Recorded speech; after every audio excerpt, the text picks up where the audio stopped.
So guys आज हम करने वाले हैं जीएसटी का रजिस्ट्रेशन। और जीएसटी के रजिस्ट्रेशन के अंदर आज हम सारे कॉम्प्लायंसेस और जितने भी प्रैक्टिकल एग्जांपल्स हो सकते हैं, प्रैक्टिकल सिचुएशंस बन सकते हैं, वो सारी डिस्कस करेंगे।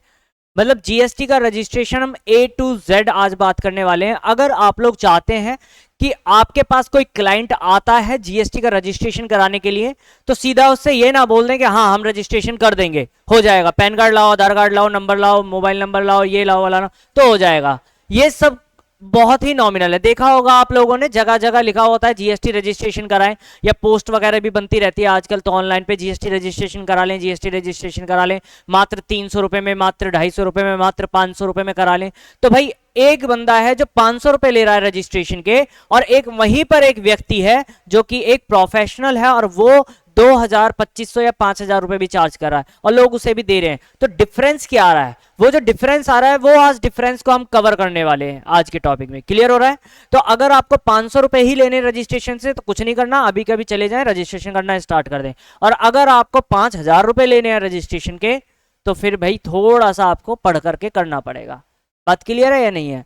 जैसे एक एग्जांपल लेता हूं, मैं किसी के प्रोफेशन पर सवाल नहीं उठा रहा, लेकिन प्रैक्टिकल बात कर रहा हूं कि एक डॉक्टर है जो कि आपके गांव कस्बे में होता है, वो आपसे जो फीस लेता है 30 रुपए, 50 रुपए, 100 रुपए लेता है, एक वो व्यक्ति है। और एक वहीं पर एक स्पेशलिस्ट होता है जो एमबीबीएस या एमडी हो सकता है। तो आप उसके पास जब जाते हैं, वो कंसल्टेंसी फीस आपकी 500 रुपए, 1000 रुपए ले लेता है। तो दोनों में डिफरेंस क्या है? दोनों में डिफरेंस क्या है? दोनों में डिफरेंस है प्रैक्टिस का, क्वालिफिकेशन का, बारीकी का। ठीक है? तो जो बारीकियां होती है ना, वही वैल्यू बढ़ाती हैं। तो आज वो सारी की सारी बारीकियां जो है जीएसटी रजिस्ट्रेशन से रिलेटेड, वो हम देखने वाले हैं। क्लियर है? चलो जी। तो अब मेरा सबसे पहले सवाल ये आता है कि जीएसटी रजिस्ट्रेशन कराना जरूरी क्यों है? जीएसटी में रजिस्ट्रेशन कराना जरूरी क्यों है? क्या सभी को जीएसटी में रजिस्ट्रेशन करा लेना चाहिए? क्या सभी को जीएसटी में रजिस्ट्रेशन ले लेना चाहिए? अगर आपके पास कोई व्यक्ति आता है कि जी हम तो नौकरी करते हैं, हमारे पास इतनी इनकम है, 50,000 सैलरी मिलती है, 20,000 सैलरी मिलती है, 60,000 सैलरी मिलती है, तो मैंने सुना है कि टैक्स देना पड़ेगा। टैक्स देना पड़ेगा तो भाई जीएसटी में रजिस्ट्रेशन कर दो। तो क्या कर दो? हाँ हाँ हाँ, आजा आजा आजा। क्या कर सकते हो रजिस्ट्रेशन उसका? क्या वो जीएसटी के लिए लायबल है? तो अगर ये सारी सिचुएशन आ जाती है, तो वही आज हमें डिस्कस करना है। बात क्लियर हो रही है या नहीं हो रही? चलो, तो सबसे पहले हम स्टार्ट करते हैं जीएसटी के रजिस्ट्रेशन को एक टॉपिक से। कहता है under any taxation law, under any taxation law, किसी भी टैक्सेशन लॉ की बात करो, किसी भी टैक्सेशन लॉ की बात करो, उसके अंदर जो आपका रजिस्ट्रेशन होता है is the most fundamental requirement for identification of taxpayers, ensuring tax compliance in the economy। दोबारा पढ़ो। कह रहा है कि भाई अगर आपको किसी भी टैक्सेशन लॉ में बात करनी है, तो जो रजिस्ट्रेशन होता है, क्या होता है बेटा जी? रजिस्ट्रेशन जो होता है वो सबसे ज्यादा जरूरी चीज होती है, फंडामेंटल रिक्वायरमेंट होती है। किसके लिए? ताकि टैक्स पेयर की पहचान की जा सके, आइडेंटिफिकेशन की जा सके टैक्स पेयर्स की, और ये इंश्योर किया जा सके कि वो टैक्स कॉम्प्लायंसेस को क्या फुलफिल कर रहा है या नहीं कर रहा। बात क्लियर है या नहीं है? समझ में आ रहा है? तो जीएसटी के अंदर सबसे पहला स्टेप क्या होता है हमारा? जीएसटी के अंदर हमारा सबसे पहला स्टेप होता है जीएसटी रजिस्ट्रेशन। ठीक है? क्लियर है? अब जीएसटी में एक चार्जिंग सेक्शन है, CGST act section 9 of CGST act 2017। वो हमें बताता है चार्जिंग सेक्शन। क्या कहता है वो उसके अंदर एक वर्ड आता है टैक्सेबल पर्सन। क्या वर्ड आता है बेटा? Taxable person. कि जीएसटी किस पर लगेगा? टैक्सेबल पर्सन पर लगेगा। जीएसटी किसके ऊपर लगेगा? टैक्सेबल पर्सन के ऊपर। क्लियर है? अब ये टैक्सेबल पर्सन कौन होगा? वो उसने तो सेक्शन ने बस इतना बताया कि भाई टैक्सेबल पर्सन अगर टैक्सेबल सप्लाईज करता है गुड्स और सर्विसेज की, तो उस पर जीएसटी लगेगा। अब बात आती है कि टैक्सेबल पर्सन कौन? टैक्सेबल पर्सन कौन? तो वो टैक्सेबल पर्सन कौन होगा उसकी हम बात कर रहे हैं। क्लियर है? तो टैक्सेबल पर्सन की जो डेफिनेशन दी गई है वो आपको दी गई है सेक्शन नंबर 2 और क्लॉज नंबर है आपका 107। सेक्शन नंबर 2 क्लॉज नंबर 107 ये आपको बताता है टैक्सेबल पर्सन के बारे में। किसके बारे में? टैक्सेबल। तो क्या कहता है? Taxable person means a person. Taxable person means a person. देखो डेफिनेशन जो भी होगी बेटा वो या तो मीन्स से स्टार्ट होगी या इंक्लूड्स से स्टार्ट होगी।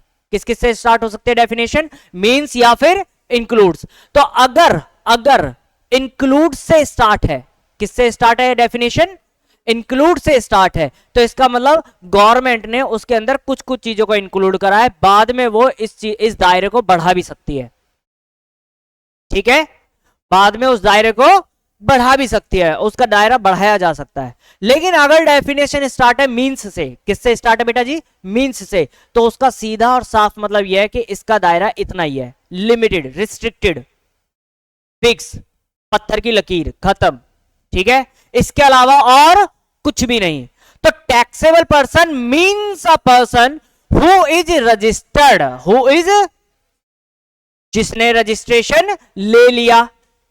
टैक्सेबल पर्सन का मतलब क्या बताया गया सेक्शन 2 क्लॉज 107 के अनुसार?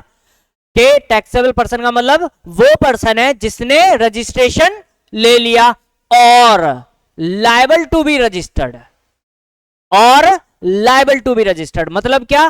कि या तो आपने अपनी इच्छा से ले लिया रजिस्ट्रेशन, या फिर आपने अपनी इच्छा से नहीं लिया, आपके ऊपर लायबिलिटी बन जाती है, आपके ऊपर दायित्व आ जाता है कि आपको रजिस्ट्रेशन लेना है।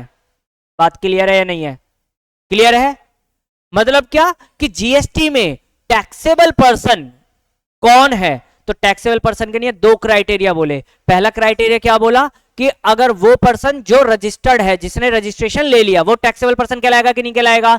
या फिर टैक्सेबल पर्सन वो भी कहलाएगा जिसने रजिस्ट्रेशन अब तक नहीं लिया है, लेकिन as per the provision, as per the taxation laws उसको रजिस्ट्रेशन ले लेना चाहिए था। He is liable to get registration. ठीक है, उसको रजिस्ट्रेशन लेना था लेकिन उसने नहीं लिया, तो वो खुशी ना मनाए कि वो हमने तो रजिस्ट्रेशन लिया ही नहीं, तो भाई हम तो रजिस्टर्ड है ही नहीं, तो टैक्सेबल पर्सन की डेफिनेशन से बाहर हो गए। कहता है कि नहीं भैया इतने ज्यादा खुश मत हो, अगर तुम्हारे ऊपर लायबिलिटी बनती है कि रजिस्ट्रेशन लेना, तो भी हम तुम्हें क्या मानेंगे? Taxable person. बात क्लियर है या नहीं है? बोलो, समझ में आया कि नहीं आया? अब ये जो लायबिलिटी डिसाइड करेगा, लायबिलिटी डिसाइड करेगा वो करेगा सेक्शन नंबर 22 और सेक्शन नंबर 24। किसके? सीजीएसटी एक्ट के। किसके? सीजीएसटी एक्ट के। फटाफट से टैक्सेबल पर्सन की डेफिनेशन का नोट डाउन कर लीजिए। Section 2 clause number 107। ठीक है, कहीं पर ये ब्रैकेट में जो होता है ना बेटा जी, इसको हम कहीं पर तो पढ़ते हैं सबसेक्शन, कहीं पर पढ़ते हैं क्लॉज। तो आपको ध्यान रखना, डेफिनेशन जब भी पढ़ोगे तो वहां पर ब्रैकेट वाले को क्या पढ़ोगे? क्लॉज। क्या पढ़ोगे? क्लॉज। और नॉर्मली अगर कोई चीज बताई गई है तो वो सबसेक्शन हो जाएगा। क्लियर है? डेफिनेशन में हमेशा क्लॉज होता है। Section 2 clause number 107 of CGST act 2017 ये हमें क्या बताता है? टैक्सेबल पर्सन की डेफिनेशन के बारे में। और टैक्सेबल पर्सन की डेफिनेशन के बारे में क्या बताता है? A person means a person who is registered, जो रजिस्ट्रेशन ले चुका, जो रजिस्टर्ड हो चुका, या फिर जिसकी लायबिलिटी बनती है रजिस्ट्रेशन लेने की, अभी तक रजिस्ट्रेशन उसने नहीं लिया था, उसे भी हम क्या मानेंगे? Taxable person. बोलो क्लियर है कि नहीं है? क्लियर है जी यहां तक? इसका एक एग्जांपल लेते हैं, सुनिएगा, सुनिएगा ध्यान से। आजकल का आप लोगों ने ट्रेंड देखा होगा, अभी करवा चौथ गया है, ठीक है? तो अब करवा चौथ पे क्या हुआ? जो मैरिड हैं, जो महिलाएं, लड़कियां जो मैरिड हैं, उन्होंने तो करवा चौथ रखा ही रखा। जो अनमैरिड हैं और रिलेशनशिप में है, ओपन रिलेशनशिप में है, या फिर सगाई हो चुकी है, तो उन्होंने भी करवा चौथ रखा। मतलब ऐसा है, आप लोगों के आसपास भी आपने देखा होगा, स्टेटस वगैरह डल रहे थे। ठीक है, मैंने भी देखा, शादी नहीं हुई है, सिर्फ अभी रिश्ता हुआ है, या सिर्फ अभी मतलब सगाई हुई है, एंगेजमेंट हुई है, वो लड़की भी करवा चौथ रख रही है। मतलब प्रोविजन उस पर भी लागू हो रहे हैं। बात समझ रहे हैं या नहीं समझ रहे? हालांकि ये फैशन, ट्रेडिशन बन चुका है, ऐसा कोई लॉ नहीं है, लेकिन फिर भी चलो इस संदर्भ में समझने की कोशिश करते हैं। तो ये वही कहता है भाई साहब, ये कहता है या तो आपकी शादी हो चुकी तो हम आपको टैक्सेबल पर्सन मान लेंगे, करवा चौथ का व्रत रखवा देंगे, या फिर एंगेजमेंट हो चुकी, लायबिलिटी बन चुकी है आपकी रजिस्ट्रेशन लेने की, ठीक है, तो भी हम आपको क्या मान लेंगे? Taxable person. समझ में आ रही है बात या नहीं आ रही? क्लियर है?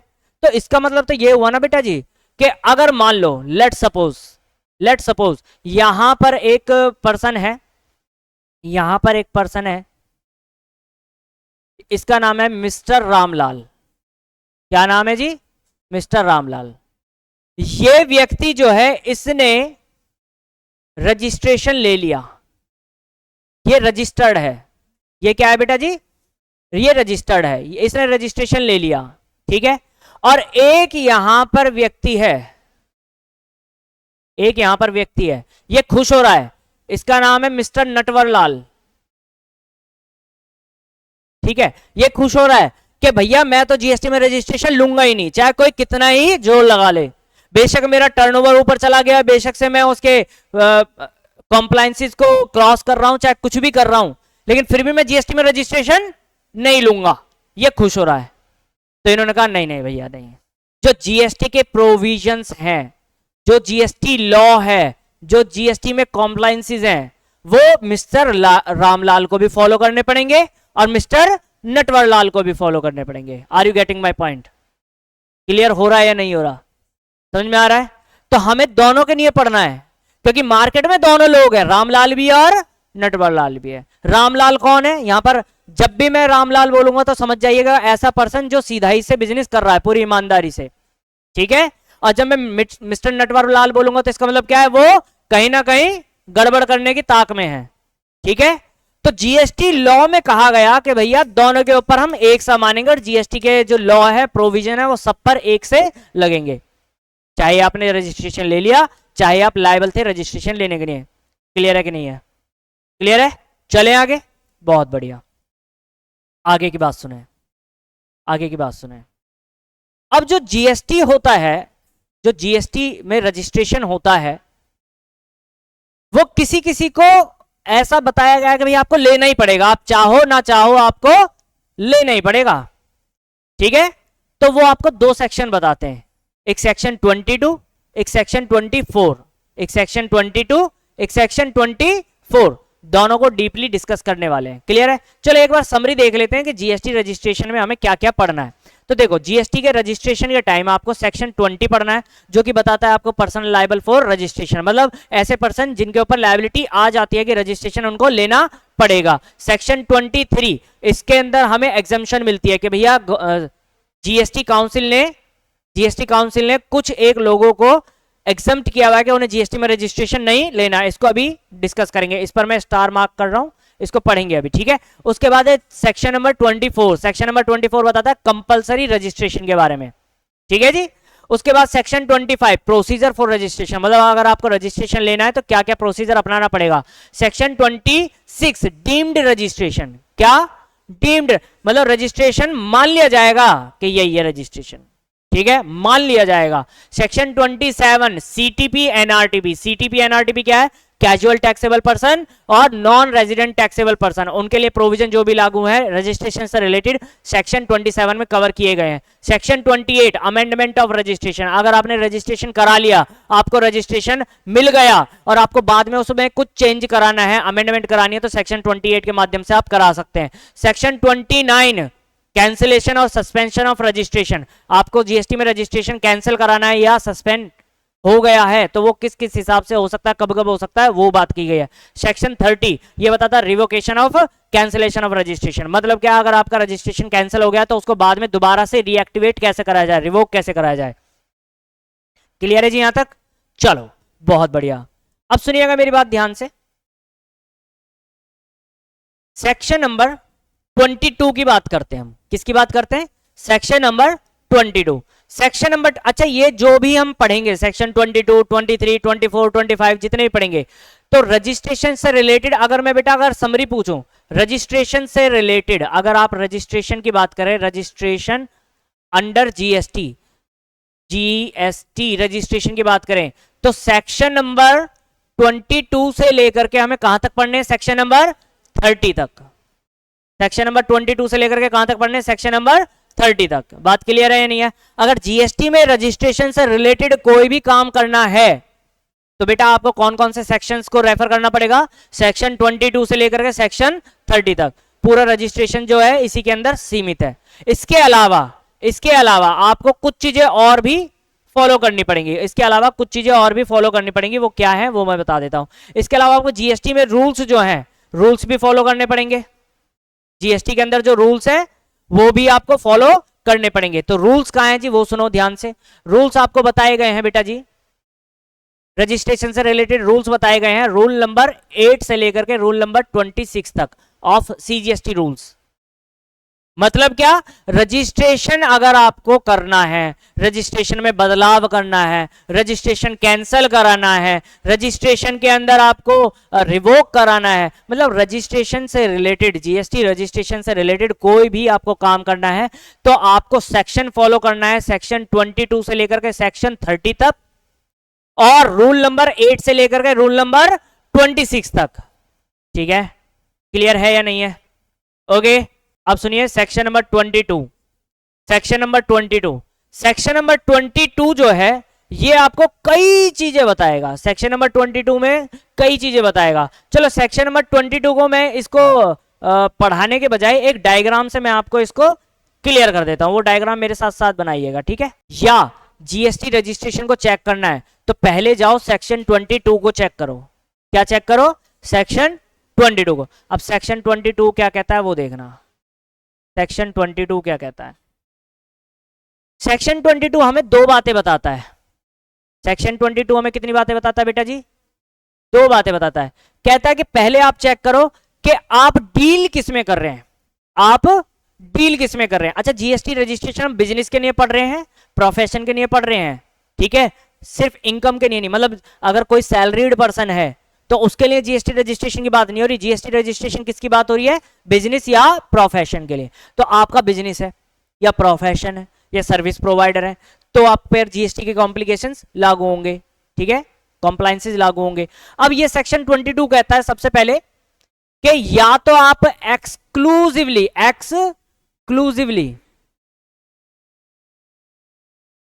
डील कर रहे होंगे गुड्स में, एक्सक्लूसिवली किस में डील कर रहे होंगे?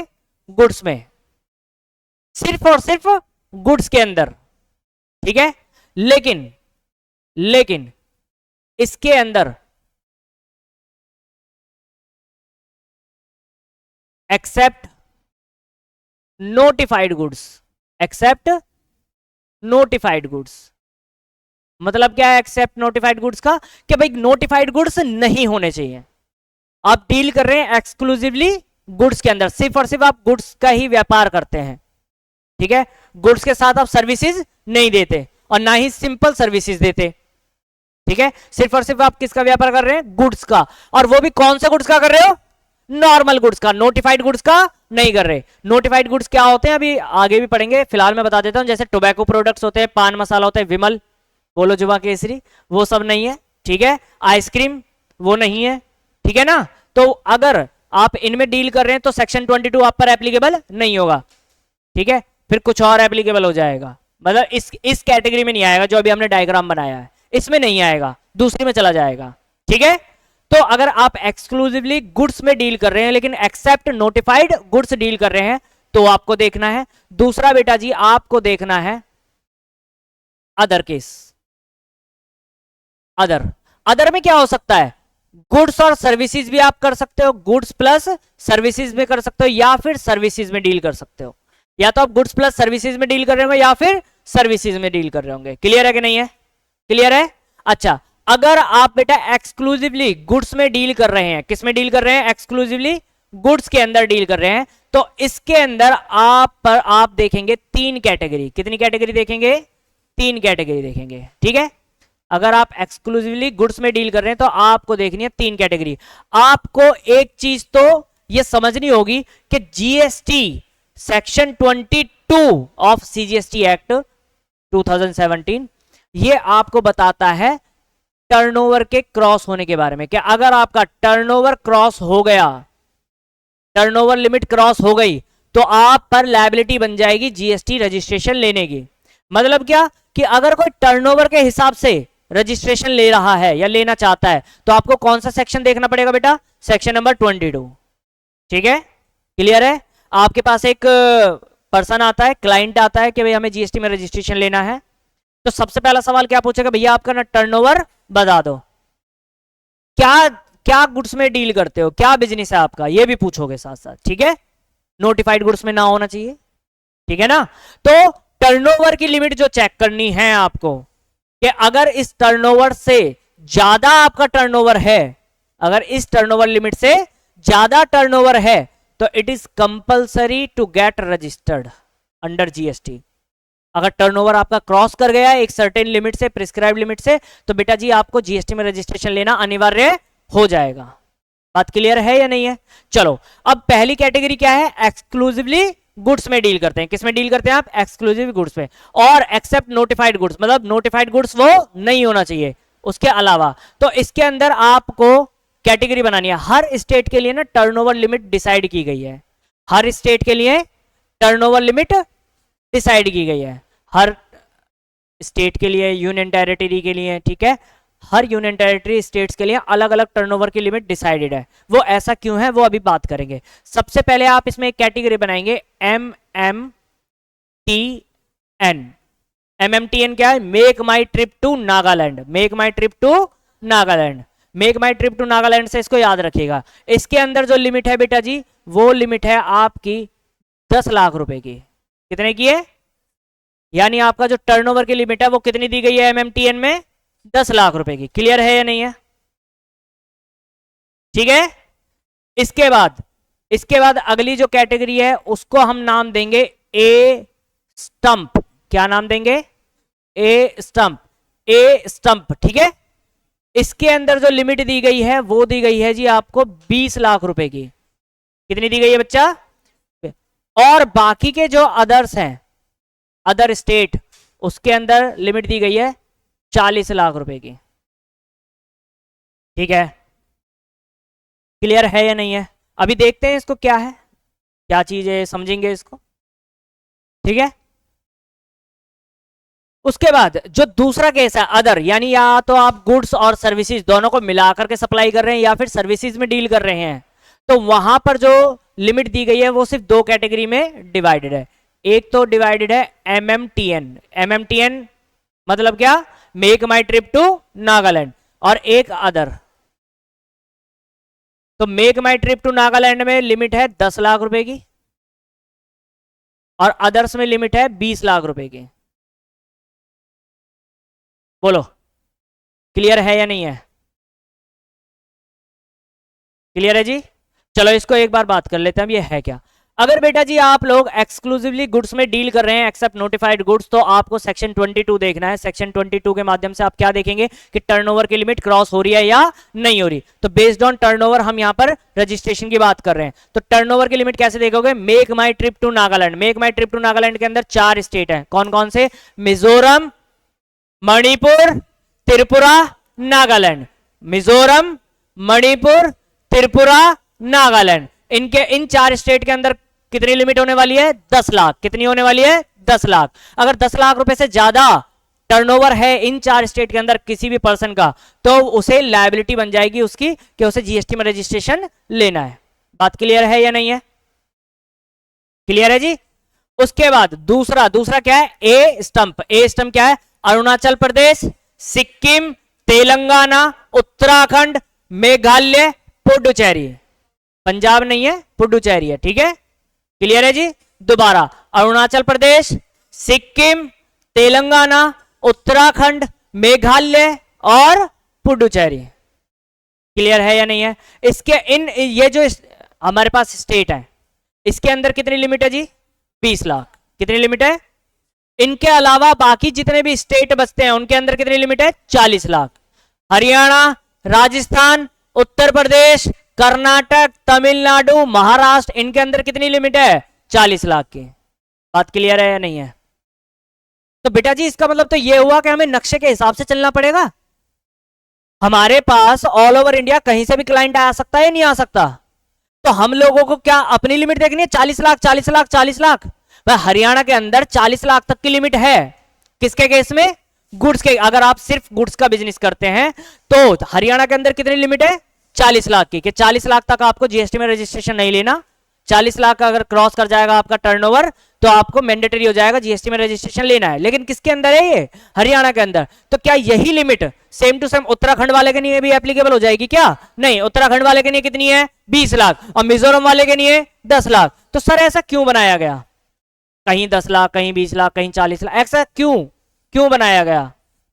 तो देखो एक बात बताओ, जीएसटी रजिस्ट्रेशन अगर गवर्नमेंट कंपलसरी या लायबिलिटी या मैंडेटरी कर रही है तो इसका मतलब क्या है कि वो जीएसटी का रेवेन्यू बढ़ाना चाह रही है कि घटाना चाह रही है?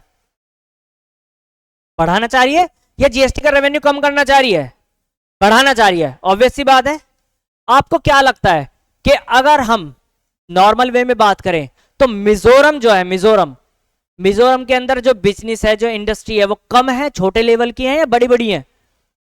बहुत छोटे लेवल की है।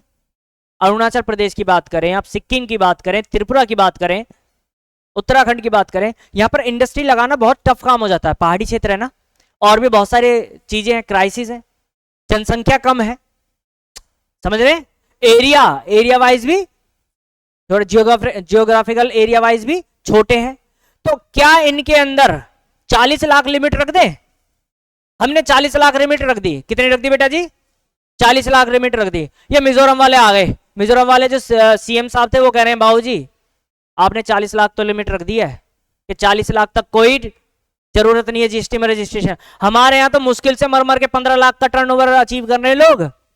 छोटी छोटी दुकानें हैं, छोटा छोटा बिजनेस है, हमारे तो सारे के सारे ही बाहर हो जाएंगे इस लिमिट से, इस टर्नओवर से। तो कोई जीएसटी में रजिस्ट्रेशन लेगा ही नहीं, और जब कोई जीएसटी में रजिस्ट्रेशन ही नहीं लेगा तो वो टैक्सेबल पर्सन नहीं बनेगा, और टैक्सेबल पर्सन नहीं बनेगा तो हमें टैक्स कैसे देगा? तो हमारा टैक्स का रेवेन्यू क्या हो जाएगा? कम। तो हमने स्टेट को कैसे चलाएंगे हम? बात क्लियर है या नहीं है?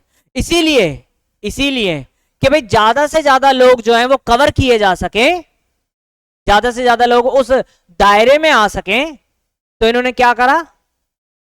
एमएमटीएन, मणिपुर, मिजोरम, त्रिपुरा और नागालैंड, इन 4 स्टेट के अंदर क्या बनाया? 10 लाख की लिमिट। एक एग्जांपल देता हूं, आपने गेहूं छानने वाला वो देखा, छानना, गेहूं छानने वाला, उसके अंदर जो छिद्र होते हैं, जो छेद होते हैं, होल्स होते हैं, वो इतने मोटे मोटे होते हैं ताकि गेहूं ना जाए, बाकी जो छोटी छोटी चीजें हैं वो निकल जाए। आटा छानने वाली छाननी देखी है? क्या हम उससे आटा छान सकते हैं? वो गेहूं वो उससे छानने वाले से? क्यों? क्योंकि आटा सारा ही निकल जाएगा। तो उसके लिए हमें बारीक जो दायरा उसका सीमित करना पड़ेगा कि नहीं करना पड़ेगा? समझ में आ रही है बात या नहीं आ रही है? तो उसी तरीके से यहां पर कहा कि एक के लिए हमने 40 लाख लिमिट बनाई। ये बड़े स्टेट है, यहां नॉर्मली इतना टर्नओवर हो जाता है भाई। हरियाणा, राजस्थान, मुंबई, इनके अंदर नॉर्मली इतना टर्नओवर हो जाएगा। अगर कोई छोटी सी भी दुकान है मिठाई की, 40 लाख का टर्नओवर तो वही लेकर के बैठा होगा। क्लियर है कि नहीं है?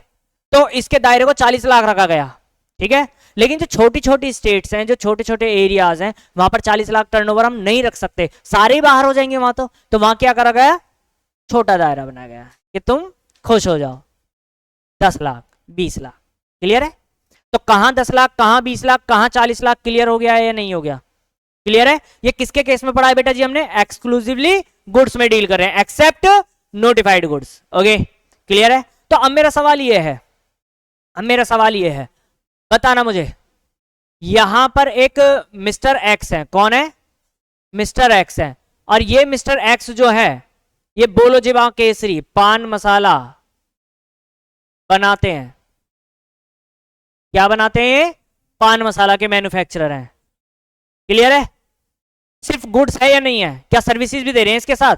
नहीं, सिर्फ क्या है? गुड्स।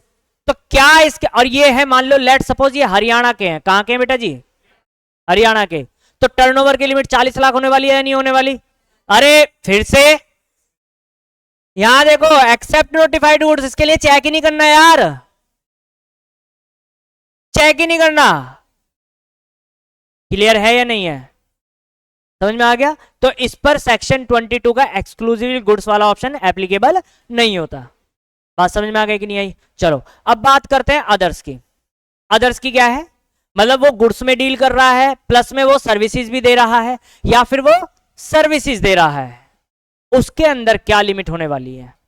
तो अगर हम बात करें MMTN की, MMTN मतलब क्या है, make my trip to Nagaland, मतलब क्या, मिजोरम, मणिपुर, त्रिपुरा, नागालैंड, इन 4 स्टेट के अंदर कितनी टर्नओवर की लिमिट है, 10 लाख। और बाकी सब में, इसका मतलब जो ए स्टंप वाले थे उसके अंदर भी कितनी लिमिट है, 20 लाख। क्लियर हो गया कि नहीं हुआ? सिर्फ गुड्स के केस में उनको अलग किया गया है, सिर्फ गुड्स के केस में उनको अलग किया गया है। बात क्लियर है या नहीं है? समझ में आ रहा है, नहीं आ रहा? चलें आगे, ठीक है, चलो जी। अब सेक्शन 22 क्लियर है या नहीं है? सेक्शन 22 क्लियर है। अब मैं इस पर आता हूं, ये जो इन्होंने बोला ना टर्नओवर, ये बेटा जी बोला है एग्रीगेट टर्नओवर। क्या बोला है? Aggregate turnover. अब ये एग्रीगेट टर्नओवर क्या होता है, तो आप इसको चेक करेंगे पैन बेसिस पर। किस पर चेक करेंगे बेटा जी?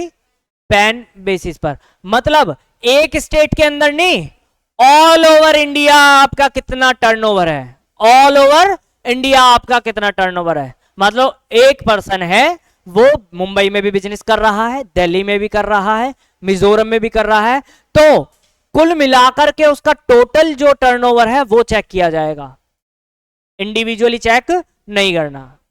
बात क्लियर है? और इसके इस टर्नओवर के अंदर लेना क्या क्या है अभी थोड़ी देर में चर्चा करेंगे, ठीक है? बात क्लियर है यहां तक? सेक्शन 22 में अगर किसी को कोई डाउट हो देन प्लीज आस्क।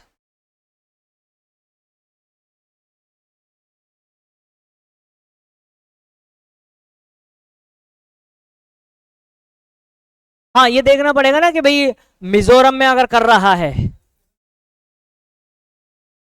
हाँ तो 10 लाख वाला, ठीक है? चलो जी, यहां तक समझ में आया कि नहीं आया? अब इसको पढ़ भी लिया जाए, क्या पता मैंने गलत पढ़ा दिया हो। सेक्शन 22 सबसेक्शन 1 कह रहा है एवरी सप्लायर, कौन? Every supplier shall be liable. अच्छा, शैल भी जब आ जाए ना बेटा, शैल, शैल का मतलब होता है मैंडेटरी। क्या मतलब होता है? मैंडेटरी। तो ये लॉ ने मैंडेटरी कर रखा है, every supplier shall be liable to be registered under this act. This act कहने का मतलब क्या है? सीजीएसटी एक्ट, सीजीएसटी एक्ट 2017 की बात कर रहा है, अंडर दिस एक्ट की बात कर रहा है, CGST act 2017। In the state और union territory other than special category state. Other than special category state कौन से हैं? तो मैं आपको बता दूं, जो स्पेशल कैटेगरी स्टेट्स हैं वो 11 हैं। कितने हैं बेटा जी? ये कहां लिखा हुआ है तो ये भी बता देता हूं, ये हमारा लिखा हुआ है article number 279 A, article number 279 A of constitution of India के अंदर ये बात लिखी हुई है कि भैया 11 जो है हमारे स्पेशल कैटेगरी स्टेट होंगे, ठीक है? वही मणिपुर, मिजोरम, मेघालय, ये सब, ठीक है? उत्तराखंड और ये सब, ठीक है? Other than special category state from where he makes a taxable supply of goods और सर्विसेज और both if his aggregate turnover. Aggregate turnover का मतलब समझ में आ गया? एग्रीगेट टर्नओवर का मतलब क्या है? Total turnover in a financial year, in a previous year की बात नहीं कर रहा है, ये फाइनेंशियल ईयर की बात कर रहा है, एक्सीड्स 20 लाख। ओ सर, ये तो आपने गलत नहीं बढ़ा दिया। इसका मतलब इसने बोला कि अगर आप टैक्सेबल सप्लाई करते हो गुड्स की या सर्विसेज की या फिर दोनों की, तो ये क्या एक्सक्लूसिवली गुड्स का केस है या अदर वाला केस है? ये तो अदर केस हुआ। अदर केस में भी कौन सा वाला? Other than special category state. तो वहां पर मैंने लिमिट कितनी बताई थी? नहीं, पर किस में? वो एक्सक्लूसिव गुड्स में है ना, ठीक है? तो कितना टर्नओवर लिमिट बताया गया? 20 लाख। क्लियर है क्या नहीं है? प्रोवाइडेड दैट, बेटा प्रोवाइडेड दैट का मतलब होता है एक्सेप्शन। क्या मतलब होता है? इसको इनको लिख लीजिएगा, एक्सेप्शन मतलब जो ऊपर बात कही गई है ना वो जनरल रूल है, लेकिन इसके साथ साथ हमें यह कंडीशन भी चेक करनी पड़ेगी, provided that where such person makes taxable supply of goods और सर्विसेज और both from any of the special category state. उस केस में सिर्फ और सिर्फ जो आपके पास टर्नओवर की लिमिट दी गई है वो दी गई है 10 लाख। आई थिंक मैंने यही पढ़ाया था ना, 10 लाख और 20 लाख दो लिमिट बताई थी मैंने अदर केसेस में। क्लियर है या नहीं है? समझ में आ गया? पक्की बात? इस लिमिट को बढ़ाया गया, 20 लाख से ऊपर कर दिया गया, और मैक्सिमम लिमिट कितनी करी गई है? 40 लाख रुपीस की। कितनी की गई है? ठीक है कि नहीं है? सब सेक्शन 1 समझ में आ गया भाई? सब सेक्शन 2 सुनो। सब सेक्शन 2 कहता है every person who on the day immediately preceding the appointed day is registered or holds a license under any existing law shall be liable to be registered under this act with effect from the appointed date। कहता है कभी देखो, जब GST आया था ना, उससे पहले क्या हुआ था कि लोग सर्विस टैक्स में भी रजिस्टर्ड थे, वैट के अंदर भी रजिस्टर्ड थे, एक्साइज के अंदर भी रजिस्टर्ड थे, कस्टम तो चलो आज भी है, ठीक है, लेकिन बहुत सारे जो इनडायरेक्ट टैक्सेस थे उस समय भी थे और उस समय चल रहे थे। जीएसटी आने के बाद वो सारे के सारे रिपील कर दिए गए, सब कर दिए गए, तो उनके जो लाइसेंस थे वो उनको खत्म करने पड़ेंगे कि नहीं करने पड़ेंगे, और आपको एक नया लाइसेंस लेना पड़ेगा। कौन सा वाला? जीएसटी के अंदर। तो अब आपका टर्नओवर बेशक से क्रॉस ना करे, लेकिन आप पहले अगर रजिस्टर्ड थे सेल टैक्स के अंदर तो आपको मैंडेटरी हो गया था कि जीएसटी के अंदर भी रजिस्ट्रेशन लेना पड़ेगा, टर्नओवर फर्नओवर नहीं देखना। बात क्लियर है नहीं? लेकिन आज के संदर्भ में ये बात उतनी वैलिड नहीं है। क्यों? क्योंकि सबके सब जीएसटी में रजिस्टर्ड है, अब वैट और ये सब तो है ही नहीं, तो वो लाइसेंस होगा भी नहीं अब किसी के पास। जो आपके पास क्लाइंट आएगा, क्या उसके पास पहले से सेल टैक्स नंबर होगा क्या? अब नहीं, जिनका भी था उन्होंने कर लिया अपना कन्वर्ट। कोई दिक्कत या है? बोलो, समझ में आ गया? यहां तक क्लियर है या नहीं है? चलो, स्पेशल कैटेगरी स्टेट की बात करें तो मैंने आपको बता दिया था, sub clause ji of clause number 4 of article 279 A of constitution, ठीक है, इसके अंदर आपको स्पेशल कैटेगरी स्टेट्स बताए गए हैं। क्लियर है या नहीं है? समझ में आ गया भाई यहां तक? अब बात आती है एग्रीगेट टर्नओवर की। अब एग्रीगेट टर्नओवर के अंदर क्या क्या इंक्लूड करा जाएगा, यानी एग्रीगेट टर्नओवर जब आप चेक करोगे तो उसके अंदर क्या क्या देखना है और क्या क्या चीजें नहीं लेनी। तो आपको ध्यान रखना है बेटा जी कि जब भी आप एग्रीगेट टर्नओवर की बात करेंगे तो आपको सारी की सारी टैक्सेबल सप्लाईज लेनी है, सारी की सारी। तो अगर कोई गुड्स में डील कर रहा है तो गुड्स की सारी सप्लाईज, अगर कोई सर्विसेज की सप्लाई कर रहा है तो सारी की सारी सर्विसेज की सप्लाई, और अगर कोई गुड्स और सर्विसेज में डील कर रहा है तो दोनों की मिलाकर के सप्लाईज। बात क्लियर है या नहीं है? ओके।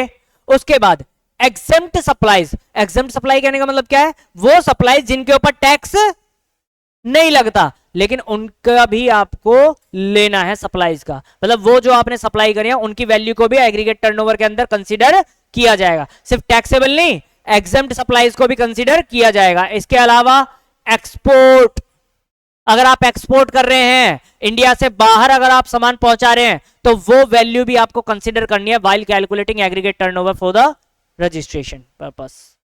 क्लियर है या नहीं है?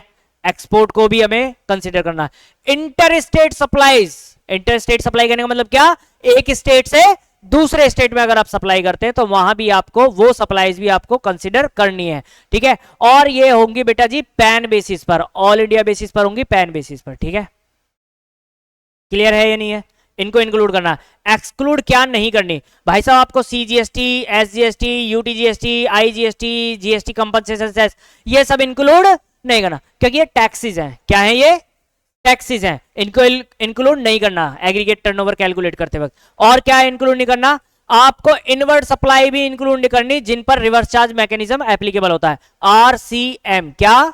RCM, RCM reverse charge mechanism क्या होता है ये? देखो जीएसटी के अंदर दो चार्ज का तरीका पड़ते हैं, एक होता है एफसीएम फॉरवर्ड चार्ज मैकेनिज्म, एक होता है आरसीएम रिवर्स चार्ज मैकेनिज्म। एक सिस्टम ये कहता है कि जो सप्लायर होगा ना, he will pay the tax to the government, वो कलेक्ट करेगा कस्टमर से, और पेमेंट की लायबिलिटी किसकी बना दी?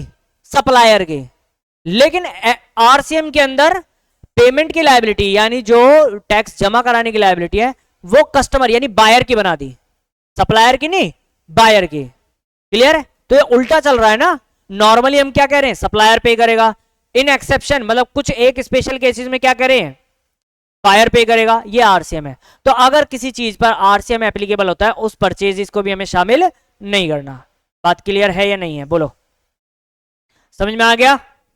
यहां तक कोई दिक्कत हो तो बताइए जी। क्लियर है बेटा जी? बहुत बढ़िया।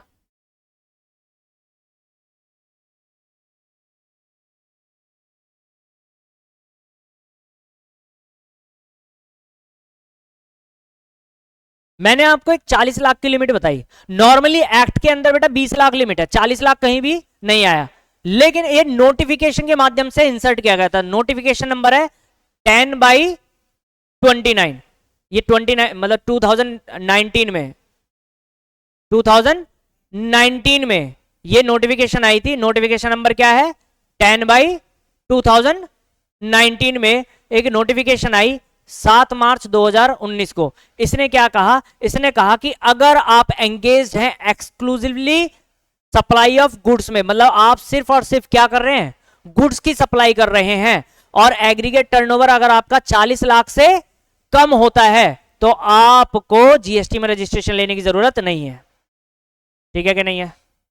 बोलो, समझ में आ गया कि नहीं आया? तो 20 लाख के टर्नओवर को 40 लाख किया गया नोटिफिकेशन के माध्यम से। क्लियर है जी?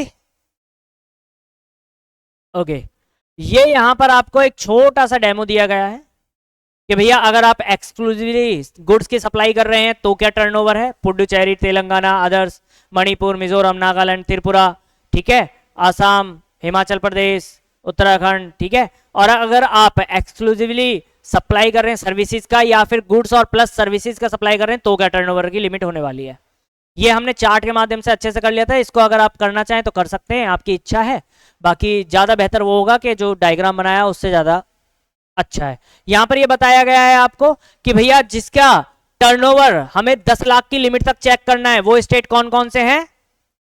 मणिपुर, मिजोरम, नागालैंड और त्रिपुरा। 20 लाख वाली लिमिट कौन सी है? अरुणाचल प्रदेश, मेघालय, सिक्किम, उत्तराखंड, पुडुचेरी और तेलंगाना। और 20 लाख से अबव वाली मतलब 40 लाख वाली कौन सी है? जम्मू कश्मीर, आसाम, हिमाचल प्रदेश और बाकी के जितने असेट्स हैं, स्टेट्स हैं। क्लियर है या नहीं है? ओके, क्लियर है यहां तक? कोई डाउट? सेक्शन 22 में अगर कोई डाउट हो अब तक बेटा तो बताएं। क्लियर हो गया कि नहीं हुआ? चलें जी आगे, चलें आगे। बहुत बढ़िया।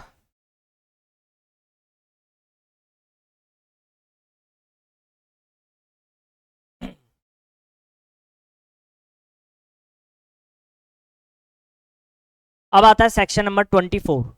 सेक्शन नंबर 24 कहता है कंपलसरी रजिस्ट्रेशन के बारे में। किसके बारे में कहता है बेटा जी? कंपलसरी रजिस्ट्रेशन के बारे में। कंपलसरी रजिस्ट्रेशन के आपको टर्नओवर की लिमिट देखनी नहीं है। सेक्शन 22 एप्लीकेबल नहीं करना, सीधा कहां जाएंगे? सेक्शन 24 पर। बात क्लियर है? मतलब अगर इसकी लिस्ट में से कोई आदमी हमारे पास आया, जो ये लिस्ट दे रखी है, इस लिस्ट में से कोई भी व्यक्ति, कोई भी क्लाइंट, कोई भी पर्सन मेरे पास आता है जीएसटी के रजिस्ट्रेशन के लिए, इररिस्पेक्टिव ऑफ द फैक्ट हमें टर्नओवर देखना ही नहीं है। सेक्शन 22 एप्लीकेबल होगा ही नहीं, सीधा सेक्शन 24 कि भैया आपके लिए तो कंपलसरी है, टर्नओवर फॉर मत दिखाओ। 1 रुपए की भी सप्लाई है ना तो भी आपको जीएसटी में रजिस्ट्रेशन लेना पड़ेगा। बात क्लियर है या नहीं है? समझ में आ गया? लेकिन एक कंडीशन और है, सेक्शन 23 उसको एग्जम्पशन ना दे, वो सेक्शन 23 में पढ़ेंगे अभी। ठीक है, चलो। सबसे पहला बोला कि अगर वो पर्सन इंटरस्टेट सप्लाई करता है, interstate taxable supply. Interstate taxable supply मतलब क्या? इंटरस्टेट टैक्सेबल सप्लाई कहने का मतलब क्या है कि भाई साहब अगर वो एक स्टेट में है और दूसरे स्टेट में, वो एक स्टेट का है और वो दूसरे स्टेट में टैक्सेबल सप्लाईज करता है, तो उसको जीएसटी में रजिस्ट्रेशन लेना अनिवार्य है। ठीक है, क्लियर है या नहीं है? अगर वो इंटर स्टेट टैक्सेबल सप्लाईज करता है तो आपको टर्नओवर देखना ही नहीं है, आपको सीधा सीधा सप्लाई कर देना है। लेकिन हाउएवर, जबकि threshold limit of ₹20 lakh, 10 lakh, जो भी स्पेशल कैटेगरी स्टेट थी, is available in case of inter state supply of taxable services. यानी गुड्स के टैक्स, अगर गुड्स वो सप्लाई करता है तो टर्नओवर चेक नहीं करना, लेकिन अगर सर्विसेज टैक्सेबल वो सप्लाई कर रहा है तो हमें फिर टर्नओवर चेक करना है। मतलब क्या? समझो इसको। एक मिस्टर एक्स है, मिस्टर एक्स जो है वो गुड्स जो है वो सप्लाई कर रहा है Delhi to Mumbai. Interstate supply हो गया, दिल्ली से मुंबई सप्लाई कर रहा है। क्या डिलीवर कर रहा है वो? गुड्स। तो उस केस में उसको जीएसटी का रजिस्ट्रेशन लेना है या नहीं लेना? लेना है, उसका टर्नओवर 5 लाख है, फिर भी लेना है क्या? फिर भी लेना है, कंपलसरी है।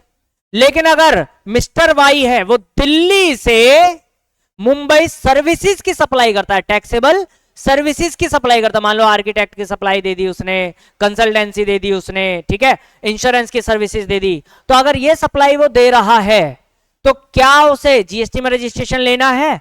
हाँ, उसे जीएसटी में रजिस्ट्रेशन लेना है, लेकिन अकॉर्डिंग टू सेक्शन 22, मतलब उसका टर्नओवर की लिमिट चेक करेंगे। 5 लाख तक टर्नओवर है, नहीं लेना, 20 लाख से ऊपर हो गया, लेना है। और notified handicraft goods, notified handicraft, इन दो केसेस में इंटर स्टेट सप्लाई अगर आप करोगे तो आपको जीएसटी का रजिस्ट्रेशन लेना पड़ेगा। कब? जब टर्नओवर क्रॉस हो जाएगा, अदरवाइज नहीं लेना, ठीक है। और गुड्स के केस में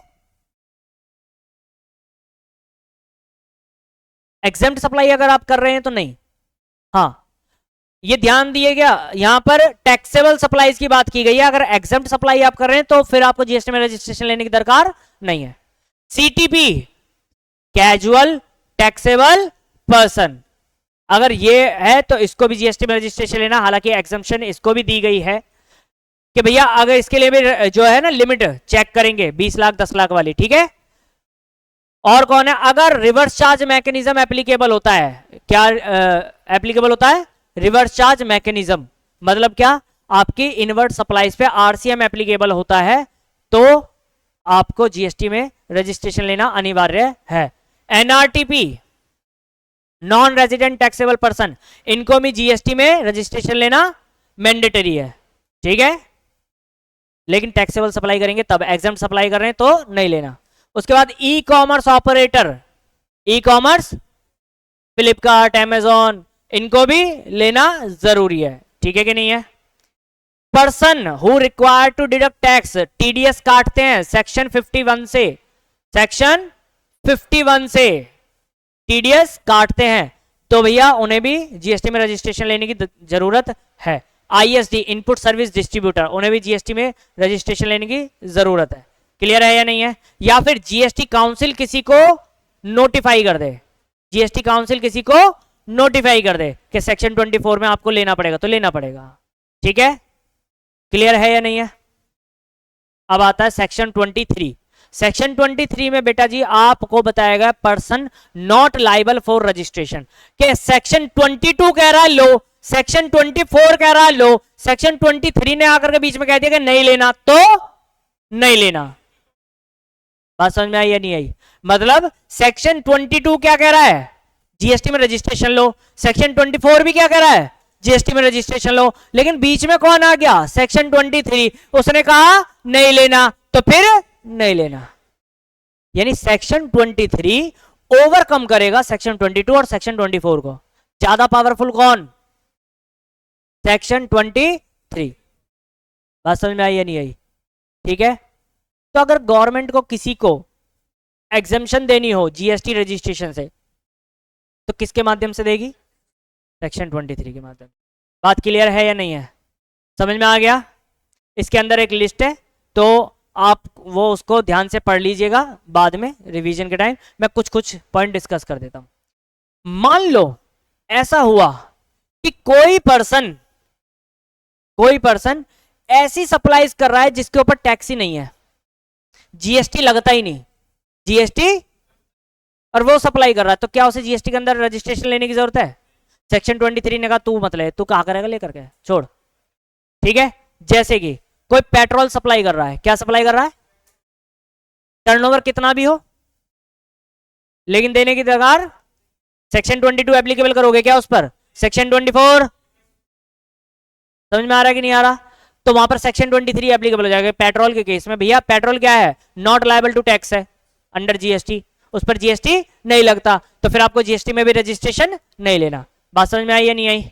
क्लियर है? चलो एक एग्जांपल करते हैं। कह रहा है कि भैया आपसे Madhur oils Punjab is exclusively engaged in supplying petrol. सिर्फ क्या सप्लाई कर रहा है दोस्त? सिर्फ और सिर्फ पेट्रोल। ओ पेट्रोल जो है जीएसटी के अंदर क्या है? नॉट लेविएबल, जीएसटी उस पर नहीं लगता। तो क्या उसे जीएसटी में रजिस्ट्रेशन लेना है? नॉट लायबल फॉर रजिस्ट्रेशन, क्योंकि वो क्या कर रहा है? नॉट लायबल टू टैक्स वाली चीजें सप्लाई कर रहा है। लेकिन मेरा सवाल है एक, अगर ये पेट्रोल के साथ साथ चिप्स, कुरकुरे, कोल्ड ड्रिंक्स ये सारी भी सप्लाई करने लगे, देखा है ना पेट्रोल पंप पे होते हैं ना छोटी छोटी कैंटीन बना करके रखते हैं, तो फिर जीएसटी के अंदर लेना है या नहीं लेना? फिर सेक्शन 22, 24 चेक करेंगे।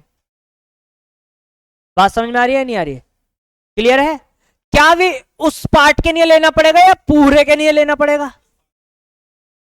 लेना पड़ेगा पेट्रोल पंप पूरे के लिए ही, पर जो जीएसटी के अंदर रिटर्न फाइल करोगे, बिलिंग करोगे, वो अदर देन पेट्रोल करोगे। बिल्कुल बिल्कुल, आप समझे इस बात को। चलो इसको क्लियर कर ही लेते हैं। लेट सपोज एक पेट्रोल पंप है, ठीक है, पेट्रोल पंप है और पेट्रोल से उसकी जो सप्लाई है, लेट सपोज पेट्रोल से सप्लाई है 35 लाख की। कितने की है? और साथ में उसने एक सर्विस स्टेशन या फिर पंचर वगैरह का जो सर्विसेज प्रोवाइड कर रहा है ना, वहां पर पॉल्यूशन या इंश्योरेंस की भी सर्विसेज दे रहा है, और वो चिप्स कुरकुरे भी बेच रहा है, यानी अदर चीजें भी वो सप्लाई कर रहा है, और उससे उसका टर्नओवर जो है वो 5 लाख का है। उससे उसका टर्नओवर कितना है? बताओ, जीएसटी में रजिस्ट्रेशन लेना है कि नहीं लेना? लेना पड़ेगा। क्यों लेना पड़ेगा? क्यों लेना पड़ेगा? क्योंकि जब एग्रीगेट टर्नओवर चेक करेंगे तो 5 लाख प्लस 35 लाख लिया जाएगा। 5 लाख प्लस, बात समझ में आई है नहीं आई? क्योंकि हमने क्या देखा था वहां, एग्जाम सप्लाई को भी इंक्लूड करना है एग्रीगेट टर्नओवर कैलकुलेट करते वक्त। समझ में आ गया कि नहीं आया? लेकिन जब जीएसटी की रिटर्न फाइल करोगे तब ये जो पेट्रोल की जो सप्लाई है ना, इसको नॉन जीएसटी में दिखाएंगे कि जीएसटी इस पे नहीं लगा, दिखाना है जीएसटी R1 में, लेकिन नॉन जीएसटी दिखाना है। ठीक है? क्लियर है मेरी बात या नहीं है? चलो अगला एग्जांपल सुनो। कह रहा है भाई आप लोगों से, एक भव्य ज्योति फाउंडेशन है, एक चैरिटेबल ट्रस्ट है। यार चैरिटेबल ट्रस्ट वगैरह जो है ना, अगर वो रजिस्टर्ड हो जाते हैं under section 12AA of income tax act 1961, तो वो क्या है, वो चैरिटेबल पर्पज से बनाई गई हैं, उन पर जीएसटी एप्लीकेबल नहीं होता, तो इन्हें भी जीएसटी के रजिस्ट्रेशन नहीं लेना। बात समझ में आई या नहीं आई? क्लियर है? समझ में आ गया? चलो जी, दूसरा, अगर एग्रीकल्चरिस्ट है, कौन है, और वो कल्टीवेशन ऑफ लैंड से जो सामान निकाला, जो प्रोडक्ट निकाला, उसे सप्लाई करता है, उसे बेचता है, तो भैया वहां पर भी जीएसटी लेने की जरूरत नहीं है। कल्टीवेशन ऑफ लैंड कहने का मतलब, पिक्चर में देखो ध्यान से, ये जो किसान है ये क्या कर रहा है, कुछ उगा रहा है। कल्टीवेशन ऑफ लैंड मतलब क्या है कि भूमि की उपज, भूमि की उपज। तो अगर वो है तो भैया फिर आपको जीएसटी में रजिस्ट्रेशन लेने की जरूरत नहीं है। ठीक है कि नहीं है? ओके। और कौन हो सकता है? Specified category of person notified by the government exempted from obtaining person. कह रहा कुछ एक पर्सन है जिनको गवर्नमेंट ने नोटिफाई किया गया कि भाई आपको जीएसटी में रजिस्ट्रेशन लेने की जरूरत नहीं है, तो फिर नहीं है। जैसे कि रिवर्स चार्ज मैकेनिज्म वाला मैंने बताया, रिवर्स चार्ज मैकेनिज्म अगर किसी पर एप्लीकेबल होता है, ठीक है, तो अगर वो पर्सन है जो सिर्फ और सिर्फ टैक्सेबल गुड्स और सर्विसेज जो है, या फिर बोथ टैक्सेबल गुड्स और सर्विसेज और बोथ सप्लाई करता है, और उस पर जो टोटल टैक्स है जो पेड किया जाएगा वो रिवर्स चार्ज बेसिस पे किया जाएगा, रिसिपिएंट पे करेगा, उस पे कौन पे करेगा? तो भाई अब एक बात बता, तू ऐसी सप्लाई करता है जिस पर आरसीएम एप्लीकेबल होता है, तो ऐसी सप्लाई करते हो तो टैक्स कौन पे करेगा? रिसिपिएंट। तो तुम्हारा मेरा लेना देना क्या? कुछ भी नहीं। तो जीएसटी में रजिस्ट्रेशन नहीं लेना तुम लोगों को। इस सप्लायर की बात कर रहे हैं हम, रिसिपिएंट की नहीं। रिसिपिएंट का तो मैंडेटरी किया गया था, याद है 24 में, याद है, जिस पर आरसीएम एप्लीकेबल होता है, जो आरसीएम के थ्रू पेमेंट करेगा उसे तो लेना ही लेना जीएसटी में रजिस्ट्रेशन। हम बात कर रहे हैं सप्लायर की। लेट सपोज यहां पर दो पर्सन है, एक एक्स है एक वाई है। एक्स ने मिस्टर वाई को सप्लाई करी, एक्स ने लेट सपोज जीटीए की सर्विसेज, क्या? जीटीए। जीटीए गेम नहीं है, ये गुड्स ट्रांसपोर्ट एजेंसी। क्या है? Goods transport agency. तो जीटीए के ऊपर ना, मैं जीटीए क्यों बोल रहा हूं, क्योंकि आपको ये पता होना चाहिए, जीटीए के ऊपर रिवर्स चार्ज लगता है। क्या लगता है? Reverse RCM. क्या लगता है? आरसीएम। तो आरसीएम इस पर एप्लीकेबल होता है। तो सप्लायर यहां पर कौन, बोलो? सप्लायर कौन और रिसिपिएंट कौन? तो टैक्स कौन पे करेगा गवर्नमेंट को? वाई। कौन पे करेगा? बात समझ में आ रही है नहीं है? तो जीएसटी में रजिस्ट्रेशन किसको लेना है? वाई को, एस को एग्जेम्पशन दे दी गई। लेकिन कंडीशन यह है कि सिर्फ और सिर्फ ये ऐसी ही सप्लाई करता है। मान लो अगर ये ऐसी सप्लाई कर रहा है कि 2 सप्लाई तो ऐसी करता है ये महीने में जो जिसपे आरसीएम लगता है, और 1 सप्लाई ऐसी करता है जिसपे एफसीएम फॉरवर्ड चार्ज मैकेनिज्म लगता है, तो फिर इसको जीएसटी में रजिस्ट्रेशन लेना पड़ेगा। बात क्लियर है या नहीं है? समझ में आ गया? ओके, क्लियर है जी या नहीं है? यहां तक कोई दिक्कत आए तो बताओ। क्लियर है बेटा जी? बहुत बढ़िया। बाकी की चीजें आप एक बार रिवाइज कर लीजिएगा, अगर कोई डाउट आता है तो बता दीजिएगा, ठीक है? एक डायग्राम है, यहां पर ध्यान से देखो क्या कह रहा है। कह रहा है the provision of section 23 can be summarise. Section 23 को समराइज करना तो ऐसे कर लो कि person not liable for registration. Section 23 क्या बताता है हम लोगों को? वो पर्सन जिनको रजिस्ट्रेशन नहीं लेना। तो कौन कौन से थे वो पर्सन? पहला पर्सन कौन सा था भाई? जिसके ऊपर जीएसटी लगता ही नहीं। अगर ऐसी आप कोई गुड्स या सर्विसेज देते हैं, ऐसी गुड्स या सर्विसेज देते हैं जिनके ऊपर जीएसटी नहीं लगता, तो फिर आपको जीएसटी में रजिस्ट्रेशन लेने की दरकार नहीं है। या फिर होली एग्जेम्प्ट टैक्स है, मतलब टैक्स नहीं लगता है, एग्जेम्पशन दिया। जीएसटी नॉट लेबल का मतलब अलग होता है और जीएसटी में एग्जेम्पशन अलग होती है। एग्जेम्प्ट सप्लाई अलग है, नॉन जीएसटी सप्लाई अलग है, ठीक है? एग्रीकल्चरिस्ट को नहीं लेना, और भैया स्पेशल कैटेगरी जो मतलब नोटिफाई कर सकती है, जैसे कि अभी हमने देखा था आरसीएम वगैरह, हैंडीक्राफ्ट गुड्स वगैरह, तो उनके लिए भी मना कर दिया गया।